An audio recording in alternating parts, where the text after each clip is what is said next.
Ladies and gentlemen, boys and girls, and everybody in between, welcome to another episode of the Hoops Crew. My name is Jake, and here to give you a quick recap of Geelong's AFLW practice match against the Bombers. I'll run you through how the game unfolded, and then a few notes on players and performance, and then we'll be out of here. So, this game, ostensibly a practice match, started with a high level of intensity, particularly from the Bombers. If you switched this on and didn't know it was a preseason game, you would have been forgiven for thinking that perhaps the season was already underway. The Bombers, they pressured early and often high up the ground and in numbers, turning Geelong over on multiple occasions and really keeping the Cats pinned in down back. They weren't, however, able to capitalise on the scoreboard. Just 1-4-10 to no score Geelong at the first change of ends. Significant to note too that one of Geelong's key back players, Claudia Gunjaka, was a late out, and that did significantly hamper the Cats' ability to get in the way and intercept a lot of Essendon forward thrusts that I think might have otherwise been a little bit better dealt with. There was just a lot of space at times for the Bombers to lead into, and I think Claudia Gunjaka would have allowed the Cats to close that up a bit better. But anyway, Cats went in at first change of end, trailing by 10 points. Aisling Maloney pulled it back with an absolute belter of a goal in the second quarter, tucked in the right-hand pocket on a set shot, snap on the outside of her boot, back through the goals. It was an absolute ripper of a score.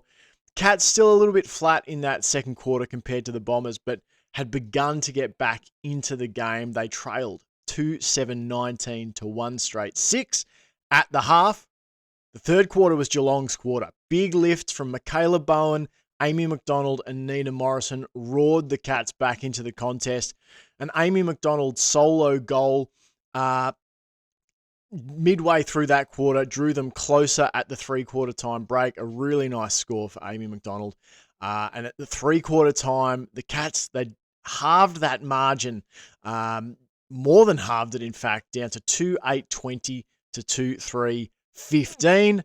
Final quarter saw Geelong hit the front early, the contested mark from Kate Kenny, and then she went back, the Irish woman, and slotted her first goal in the hoops.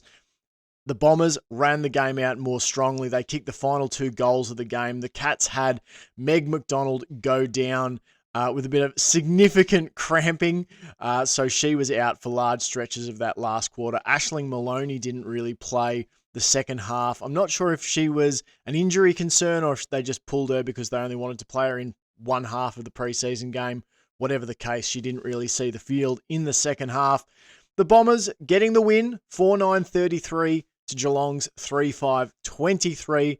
Essendon probably deserving of that win. They certainly brought a more sort of AFLW standard of pressure and intensity for longer, I would say. But the Cats certainly flashed moments of their best footy, and I think that's something that can definitely be built on. In my mind anyway, the Cats and Bombers have slightly different goals heading into 2024, so I wouldn't have expected the Cats to put all their cards on the table here in the second preseason game. Nonetheless, there were things to like. One of those things to like was one vote. I'm going to give votes for the preseason game. Why not? One vote to Rachel Kearns.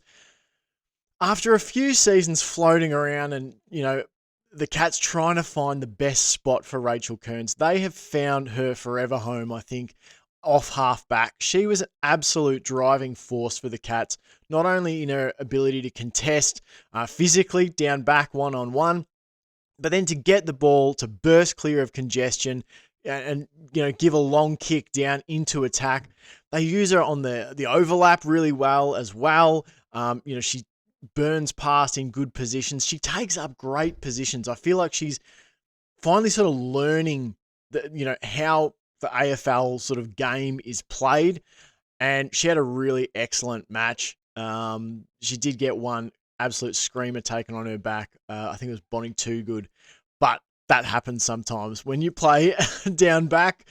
lots of things to like. She's so physical. She's so aggressive. Her tackling, her bumping, her contested marking, her ability to, collect the ball cleanly off the ground. There's a beautiful example of it, I think, in the first quarter, where she just burst onto a loose footy, gathered it on the bounce, and then delivered a really raking kick for the Cats inside attack. So really like Rachel Kern's game here, and I really love her new position down at halfback. I think that's going to be a massive weapon for the Cats this season.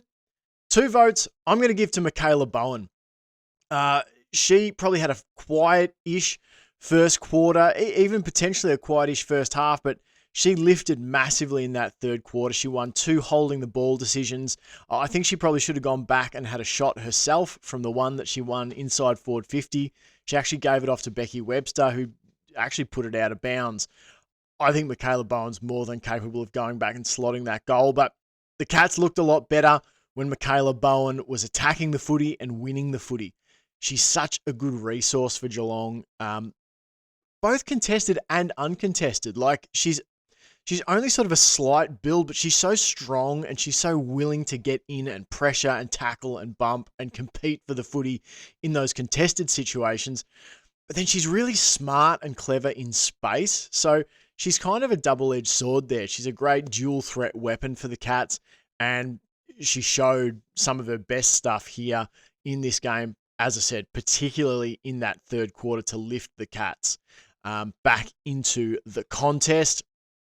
3 votes, though, for me, go to Aisling Maloney.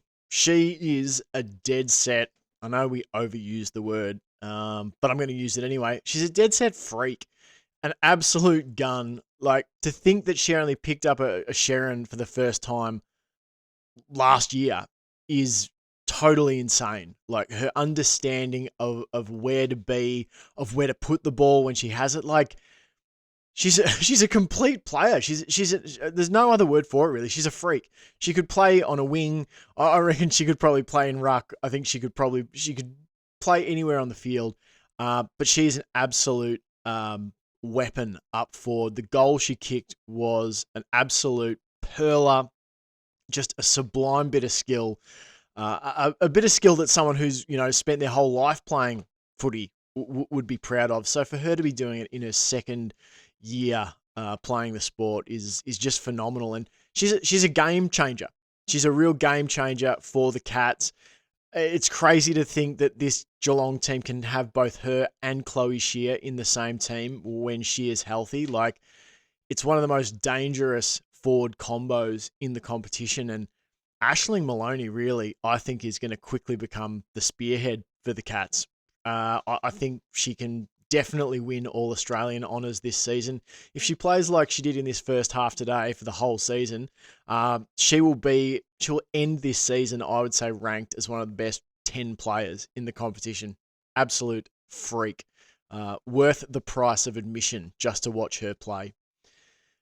Just a few other quick thoughts before I get out of your hair. Amy McDonald and Nina Morrison performed basically how I'd expect them to play for a preseason game. Like, they didn't have the help of Georgie Prasparkas, so at times Essendon were able to shut them down, but still brought a lot of competitiveness, still very willing to work, win the footy. Thought they used it pretty well as well, which was good to see. Just ticks, I guess, on them. They've ticked off another preseason milestone, with good health, which is the most important thing, particularly for someone like Nina Morrison, who has that history early in her career of those injuries. It's always good to see her progress week to week and look fit, healthy, and firing.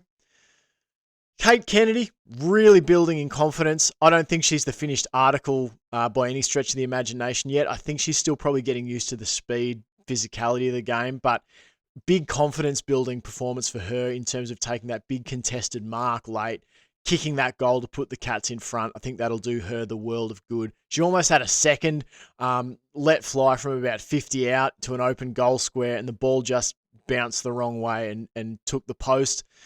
Chantel Mason was a forward I was really looking forward to seeing, but probably just had limited opportunity in this game. Came into it sort of more late in the second half and just didn't really get a good crack at it. As I said, no Aisling Maloney. I think I mentioned no Aisling Maloney for most of the second half. And we really missed Claudia Gunjaka down back. Those sort of the significant notes out of it for me.